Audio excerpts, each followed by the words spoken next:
Hi everyone, I'm Chris Jenica. In this video, I'll be talking about materiality and performance materiality, which is an important topic of audit and assurance, that is AA paper of ACCA.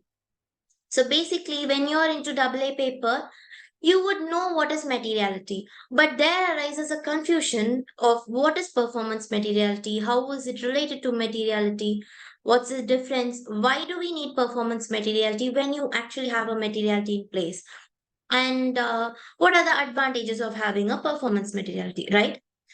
Now we'll be discussing that in detail in order to understand it clear and with also a small example.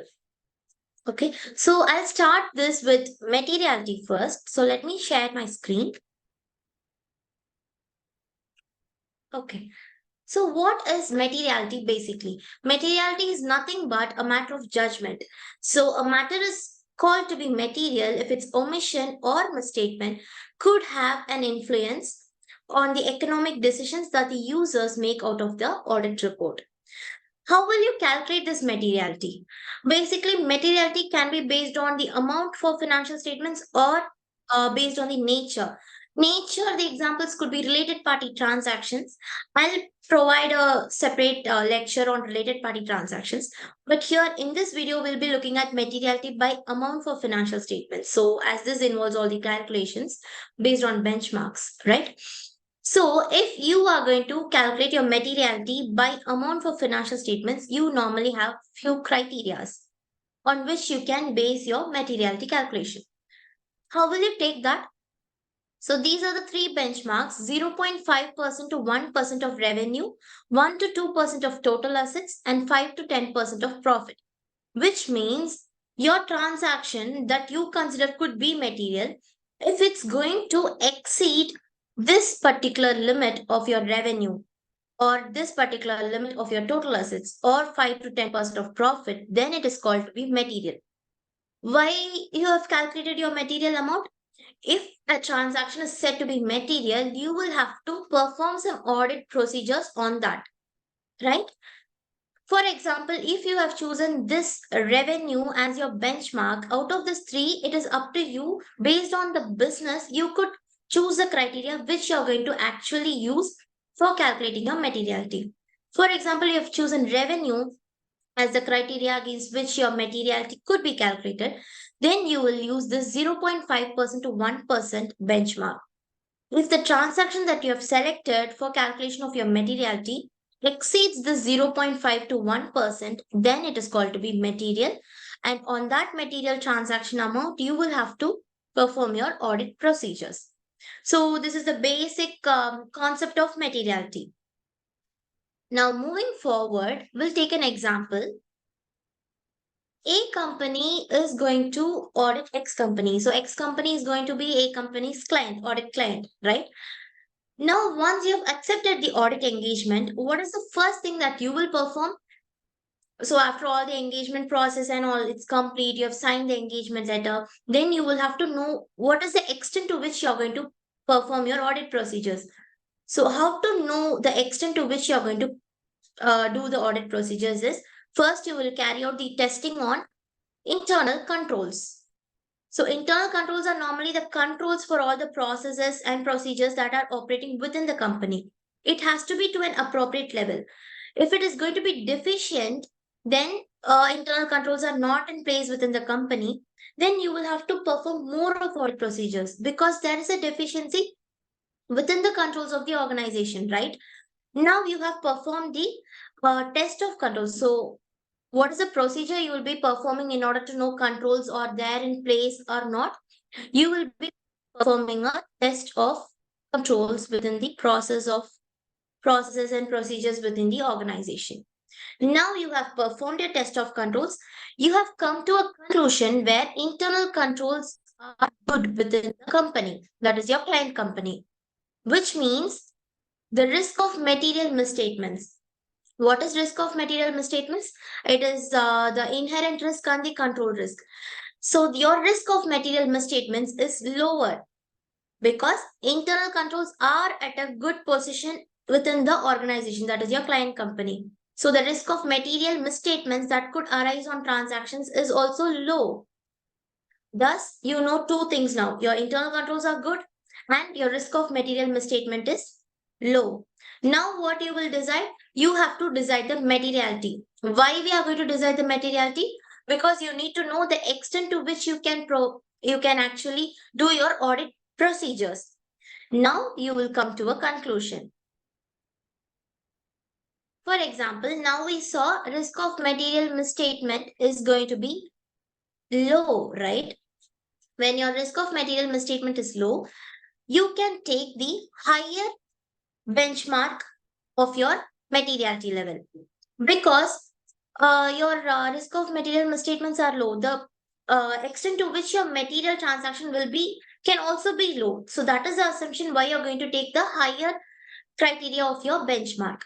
If you have come to a conclusion that your risk of material statements could be high because the organization did not have internal controls in place, there were more deficiencies, then what happens? The undetected misstatements or uncorrected misstatements, omission of certain transactions could be higher. At that time, you will be choosing your lower benchmarks, that is 0.5% of revenue, 1% of total asset, and 5% of profit. But as of this example is considered, I'm taking my higher percentage category. So 1% of revenue, 2% of total asset, 10% of profit. But which criteria I'm going to choose, I have to do it later. But now, so far, what we have calculated, what we have assumed now, we are going to take the highest percentage of the benchmarks, right? Now, moving forward, I have been given few details. That is the financial statements. Now, materiality is going to be calculated based on three criteria, right? Your profit before tax, revenue, and total assets. So I need all these data from the financial statements of X company. Now I have got those data. Your profit before tax is 5 million, revenue is 80 million, and total assets 150 million. Right? Now I'm getting an information that X company, my audit client, is actually a profit based company. It is more of profit intensive company. Now what I will do, first of all, I have to calculate my materiality. Now what I have assumed, I have taken the higher materiality level, right? So out of this, I am choosing higher materiality level for my calculations of material amount. Now let me put that here. So PBT, it will be actually the highest percentage is 10% as per your benchmark. And for revenue, it's going to be 1%, and the highest benchmark is 2% for your total assets. Now, having got the information from the financial statements of X company, I have PBT as 5 million, revenue as 80 million, total assets as 150 million. Now I have to calculate my materiality level based on the materiality percentage that I have taken.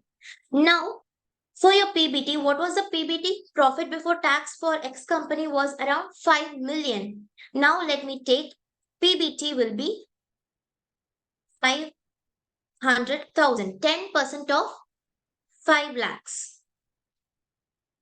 Sorry, 10% of 5 million. So 5 million was your profit before tax. Taking 10% as the materiality amount will be 500,000. And revenue was calculated to revenue, we got the figure as 800 million. So out of that, 1% is going to be the material amount. So it amounts to 800,000. Then the total assets of the company were 150 million. 2% of 150 million is actually 3 million. Right?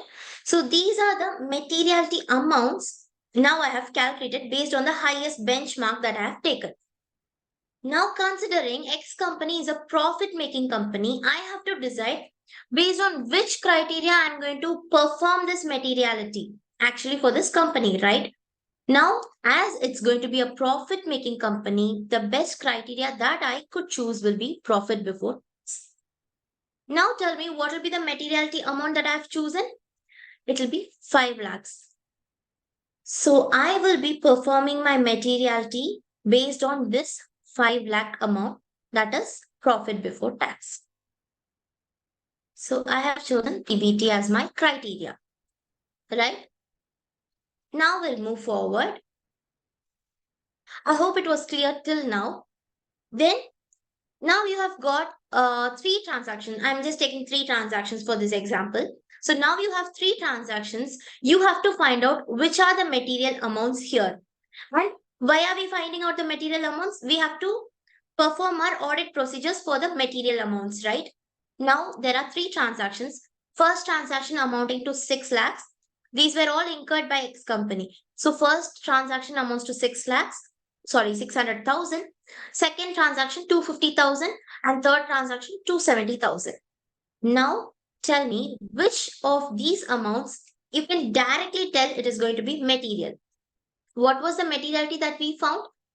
The materiality that we calculated was 5 lakhs. So any transaction that is going to be above 5 lakhs, that is 500,000, it is called material transaction. So out of this three, you know directly that the first transaction, which is 600,000, is actually a material transaction. Why? Because it is going to exceed your materiality level of 500,000. Now, as it is directly material, you will take this transaction for performing your audit procedures. Right? Clear so far? This was your materiality. Now, what happens? You have two more transactions, that is 250,000 and 270,000. Can you leave it as it is just because it was not and it did not exceed your materiality level? No, right? These are the transactions that can also be misstated, and so we have to calculate the performance materiality here. This is where the performance materiality comes in. Let me tell you what is performance materiality first, and then I'll tell you why we are going to do this performance materiality and how we are going to use this. Basically, performance materiality, I'll tell you the definition. It is the amount lesser than the materiality level for the financial statements as a whole in order to reduce to an appropriately low level the aggregate of undetected or uncorrected misstatements could exceed the materiality of the financial statements as a whole. I know it's confusing. Let's put that into simple way. We'll understand it in a simple way so that you don't have to remember the definition at all. Now, as I told you, one transaction we have taken directly as a material amount and we are going to calculate or we are going to perform our audit procedures. Now we have other two transactions, right? Now tell me whether these two transactions are exceeding the materiality level.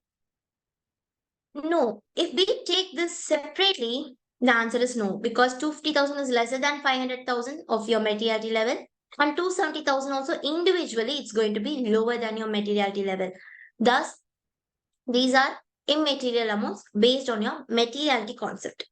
But performance materiality concept is where, as per your definition, we are going to take a lower level than your materiality level. So, what is your materiality calculated here? As per the example, we calculated our materiality to 500,000, right? Now, as per the definition of performance materiality, we are going to assume a lower level than the materiality, which is, for example, let us take 75%, assuming that our risk of material misstatements are low. We will come to a conclusion. This is an assumption, okay? I'm taking 75% of 5 lakhs. So, how much does this amount to? It amounts to around 375,000. Now, this is my performance materiality level. Why have I calculated this? As per your definition, the aggregate of your uncorrected, undetected misstatements, right? So these two transactions, we have to aggregate and see whether it is going to exceed your performance materiality level. First of all, what we saw, these are not individually, these are not going to exceed your materiality level. So now we have calculated a lower level than the materiality, that is 3,75,000, where we will be using this 3,75,000 is to aggregate these two transactions that were basically called as immaterial and then see whether these are also material or not. So how we are going to do this? We'll take the aggregate of two transactions. So what was the first transaction? It was dollars 2,50,000. Third transaction is 2,70,000. Now aggregate means you have to sum up these two transactions. So what is the amount, final amount? It's 5,20,000. Now, as we have taken the aggregate of these transactions, we will have to compare this with the performance materiality and not the materiality level. First, what you did, you took individual transactions and you compared it with your materiality level. Now, as we have taken our aggregate of these two transactions, we have to compare this with the performance materiality level. So, what is the performance materiality level? We assume 75% of the 500,000, that is the materiality. So, it's around 3,75,000. Now, tell me whether the aggregate amount that we have found is greater than or less than the performance materiality level. It's obviously greater than, right? So this aggregated amount is greater than your performance materiality level, which means these two transactions taken as a whole are going to be material.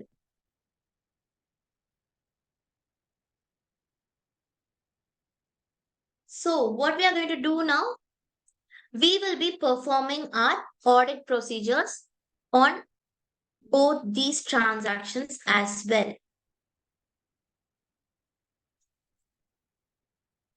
I hope this concept was clear so far. Now let me tell you why are we going to perform this performance materiality. See, now we found out first transaction, that is 600,000, was directly material because it exceeded the 500,000. That is the materiality level. And then we found out the aggregate of the other two transactions because it was individually not a material amount when compared to the materiality level. But what we took, we calculated a performance materiality which was lower than the materiality level, around 375,000. Now, what we did, we aggregated the other transactions that were available, which were not material individually. Then the aggregate, we found out it was around 5,20,000, which was actually greater than your performance materiality level. Individual transactions has to be compared with materiality, and aggregate of transactions has to be compared with performance materiality.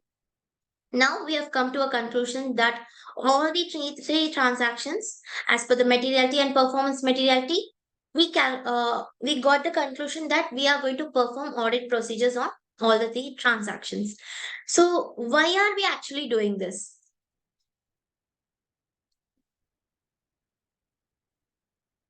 Why do you actually need this performance materiality to be worked out? See, higher the number of audit procedures that you perform, higher the number of transactions you are going to take under your audit procedure, lesser will be the undetected or uncorrected misstatements.